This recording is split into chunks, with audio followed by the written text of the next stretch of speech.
खबर शामिल करते हैं इस्लामाबाद से।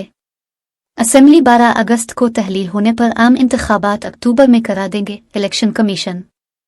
Secretary election commission Umar Hamid ने कहा है कि अगर असेंबलियां अपनी मुद्दत पूरी करें या फिर 90 रोज हों तो हम इलेक्शन के लिए तैयार हैं।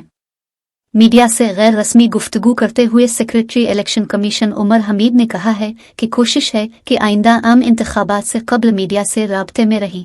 इंतखाबी इस्लाहात कमेटी को इलेक्शन कमीशन ने 60 से ज़ायद सिफारिशात दी थी।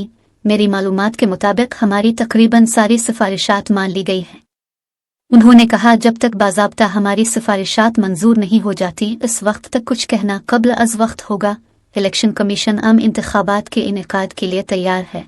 अगर नई मरदमशुमारी की मंजूरी हो जाती है तो हमें हल्का बंदियों के लिए 4 माह लगेंगे। असेंबलियां 12 अगस्त को तहलील होती हैं तो आम इंतखाबात 11 अक्टूबर तक करा देंगे।